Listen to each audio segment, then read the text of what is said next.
So,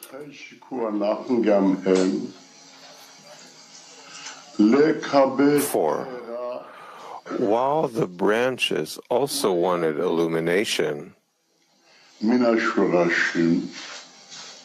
and to suckle from the roots, then the male and female from the vessel of Keter of the upper ones that learn from the record of clothing and record of coarseness, they both rise above. Where do they stand? Below the Keter that ascended below the Malchut of Vosh, meaning the Malchut of Vosh and then the Keter. So the records extended from the light of Keter, and from there they receive. Those records are called male and female of the vessel of Keter. Their illumination from it, after they received all their needs, then the Keter of the branches that always stands there in Malchut Vosh, below Malchut Vosh, now becomes their face towards them, towards the roots. And the posterior of the Keter against the male and female, as the mentioned records. This reason is that they must rise up, is that these vessels of Akudim are the first vessels that were emanated.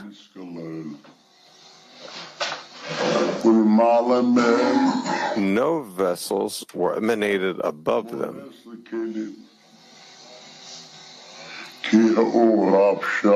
Since the light there is enormous and the vessels cannot exist there. Hence, if the upper light had been extended down to their place when they are in their vessels, the vessels would have been annulled.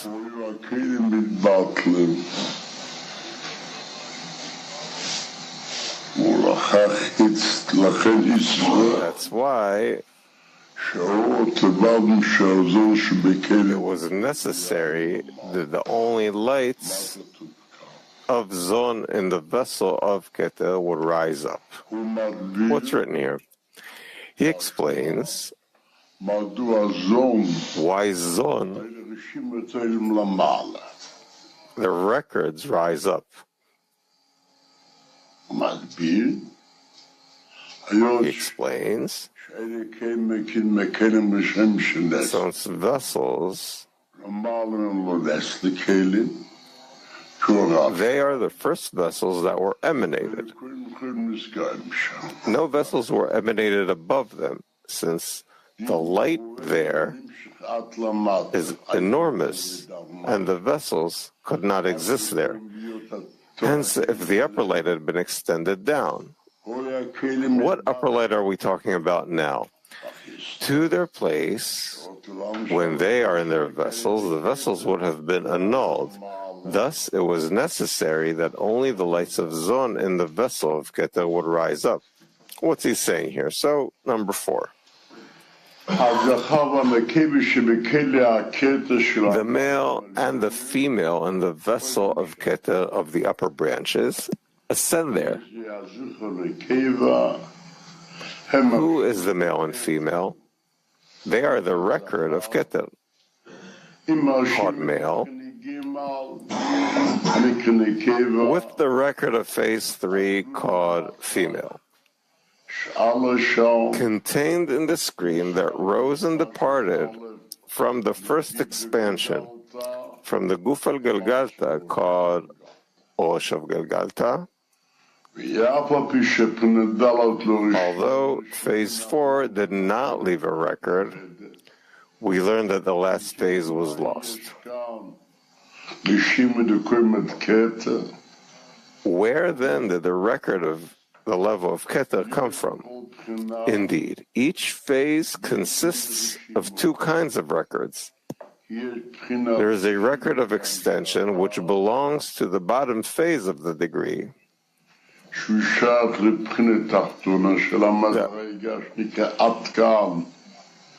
We say it's until here.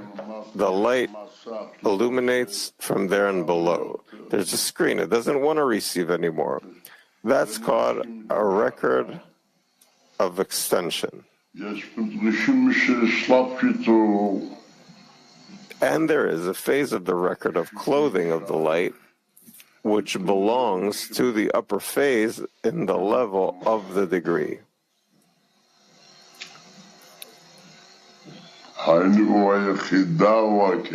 Meaning the light of Yechida or Keter would illuminate in the vessel of Keter, and the light of Nefesh in the degree would illuminate in the vessel of Malchut. But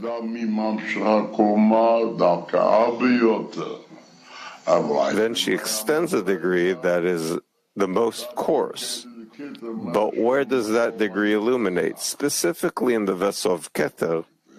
That's where the more refined light can illuminate. Maybe it's a more refined light in a more refined vessel. That's why it wants to illuminate. What is Malchut? She extends the light. Where was the light of Yechida illuminate in the vessel of Keter, which is refined from coarseness? How could it extend anything? That's why he says that we relate to this most refined light, that it extended the light to the most coarse. That's what he says here. If there is a phase of a record of clothing of the light, which belongs to the upper phase in the level of the degree, as we learned, they all came to the vessel of Keter. These two records are as male and female. The record of clothing is in the phase of male in the record, and the record of the extension is the phase of the female in the record. No, that only the phase of the female in the record of phase 4, which belongs to Malchut, disappeared. She's the one extending the light that makes the screen. That she does not have anymore. But the phase of the male of the record that belongs to Keter remained, and it is contained in the screen that rose to Malchut of the Rosh. Is that clear till now? So they both ascend, those two records. Which records?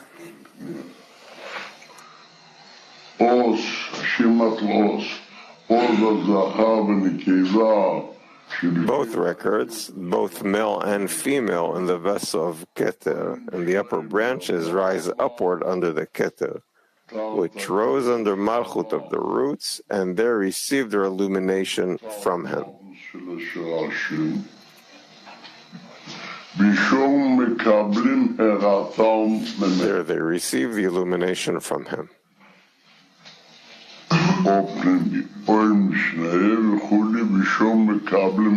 Inner light. Both rise upward, etc., and there receive their illumination from him. The ascent is done, we learned, through the refinement of the screen and the tabu of the first expansion, Parzuf Galgalta, that was refined from phase 4, until it becomes as refined as the emanator, meaning the Malchut of the Rosh is considered the coarseness from below upward that she won't receive, since equivalence of form unites the spirituals into one.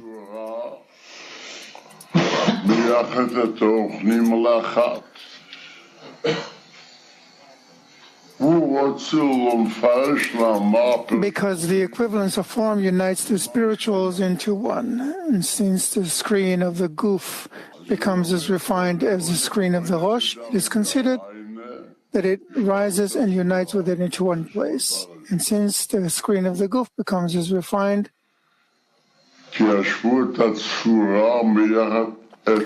because the equivalence of form unites the spirituals into one, and since the screen of the goof becomes as refined as the screen of the Rosh, it is considered that it rose and united with it into one. And since the screen of the goof has become as refined as the screen of the Rosh, it is considered that it rose and united with it in its place into one. It is known that there is no departure in the Rosh whatsoever. Rather, the screen that is there in the Rosh is always in a never-ending coupling with the upper light. And therefore, the screen of Tabu too, which rose there, is incorporated with it in its coupling and receives together with it from the upper light. And it is said that they both rise under Malchut of the Rosh. And there they receive their illumination from him, meaning by being incorporated with the upper coupling that is there. So what does it mean here? Both rise. It means the world equivalence of form receiving their illumination from him by being incorporated in the screen of coarseness of the Rosh. The screen of coarseness of the Rosh, meaning a never-ending coupling, and it never departs. You're asking, what is Keter of the Rosh? Student, no, Keter of, not Keter of the Rosh, Rabash. Okay, Keter of the Guf. He explains to us that there are no places there. There are no places there. Only above and below is called above in importance, below in importance. So, we learned previously that Malchut of the Rosh expanded from her and within her into 10 Sefirot, and the level of Keter emerged. Then Malchut of the Rosh is above, and Keter of the Guf is below her. It is a branch of Malchut of the Rosh. Clear? Now he's telling us that after the refinement of the screen, the light departs and goes up. At what place does it stand? If we are above, the records are below the records, it rises up, comes out from the vessel of Keter, and rises to the emanator. So he's telling you he stands below the emanator. What does it mean below the emanator, under the emanator? Since it is a branch of Malchut, what does that Keter awaken? Below Malchut, not above Malchut. What is the reason? There are no places. There's only a relation. Always more important. You find that first there is Malchut of the Rosh there. Sometimes underneath it, the light of Keter that rose, and now the records that remained from that Keter rise. So where should the records stand? Below Keter. What does it mean below? Below its degree. As he says, that's what he says here. Each one stands under that degree. But that vessel, you therefore find that all the lower one, everything it receives must go through that light of Keter.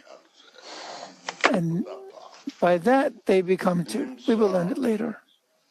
Again, you find that the records that rose, the screen and the records that rose up to the Rosh. Previously, we learned in particular. Now we're speaking in general, without the details. When it rises to the Rosh, since there is a coupling in the Rosh there on the screen in the Rosh, it does not take any change. Therefore, in Malchut of the Rosh, they received there what he explains. What did they receive? We'll see later. Student, previously he said, Rabash, look, accordingly, look at the line where it says, therefore, the screen that rose there too, to the Rosh, is incorporated with it, with the screen of the Rosh, also in the coupling of the Rosh, and together with it receives of the upper light. As it is said, that both rise under Malchut and receive their illumination from him, meaning by being incorporated with the upper coupling that is in Malchut. We must always remember that there is general and there's particular. Sometimes we speak of the particulars, the details, and we get confused. That's why he speaks generally, so we don't get confused. The minute he begins to speak about details, we get confused. That's why he speaks of the Rosh. Rosh means the Keter rises to the Rosh, the screen with the records rose to the Rosh, and everything went up to the Rosh. Once he gives details in the Rosh, what it's like there, above and below in importance, we get confused. This is why now you understand why he always speaks in general and not in particular, so we don't get confused. What's written above? Item 4. After they received sufficiently,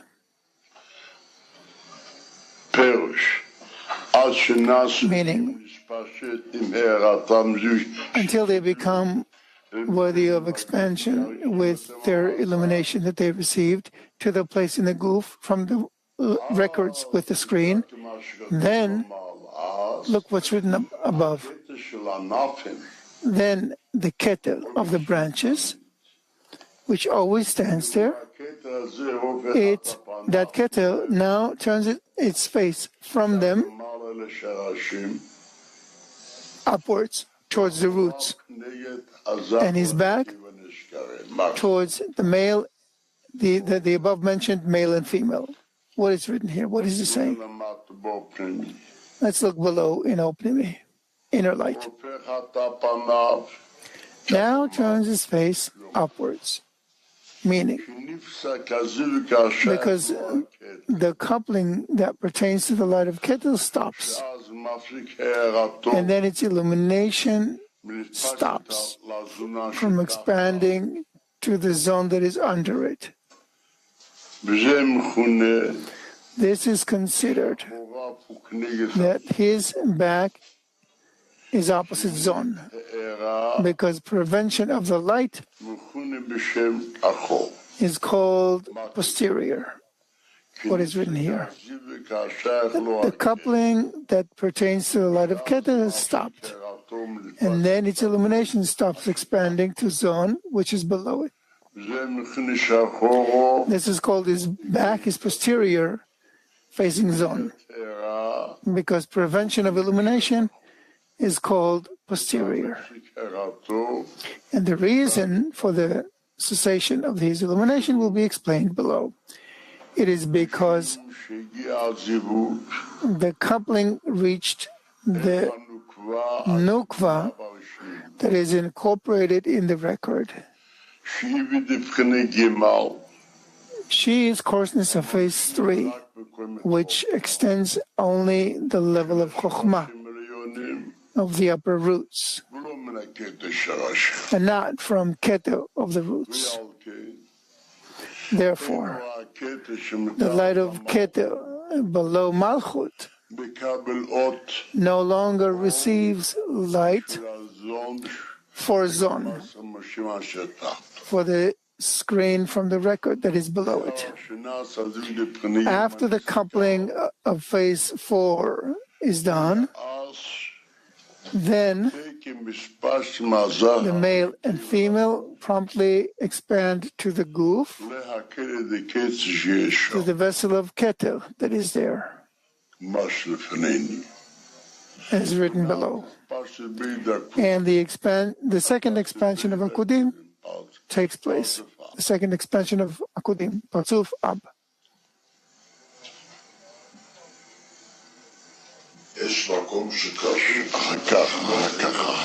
Student, there's a place where it's written, Rabash, later. He explains, after they received sufficiently, look above.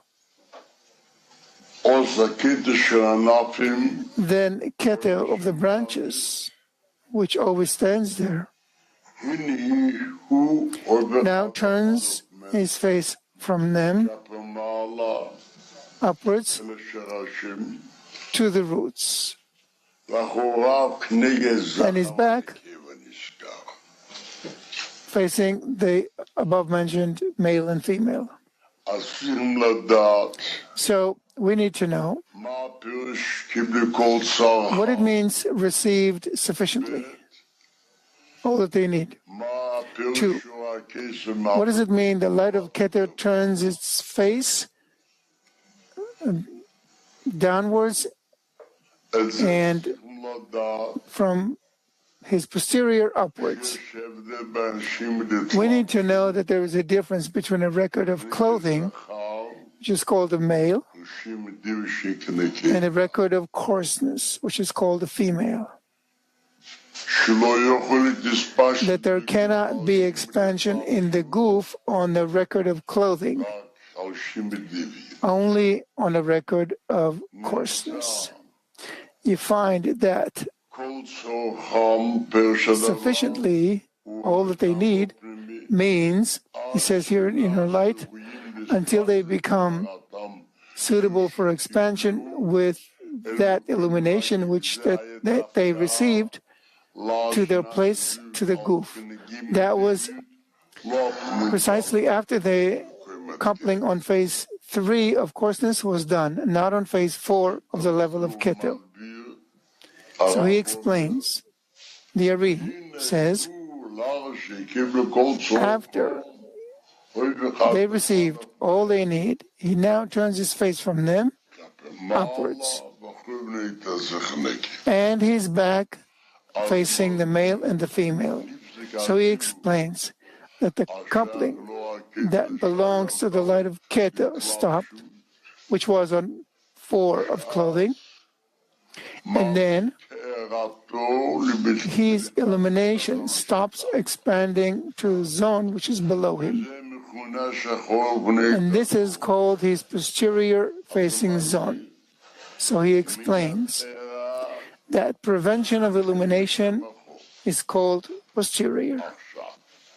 Now, why does he deny his illumination? The reason for the cessation of his illumination will be explained below. It is because the coupling reached the nukva that is incorporated in the record on coarseness of phase 3, meaning it has no connection, no relation to phase 4. She is coarseness of phase 3, which draws only from the level of chokhmah of the upper roots, and not from keter of the roots. Therefore, the light of keter below malchut no longer receives light for the zone that is below it. Which light? The light of keter he no longer receives. For this reason, after the coupling of phase 3 is done, then the male and the female immediately expand to the guf, to the vessel of keter, which is there, and the second expansion of akudim occurs. So what does he say here? His posterior is downwards on phase 3, not more. What is that? What is the benefit in there? We'll see later. Item 5. The reason that they need to rise up is because since these vessels of akudim are the first vessels that did not come out, as mentioned above, and above them vessels were not made because there's a lot of light there, and the vessels cannot exist there. Item 5 below.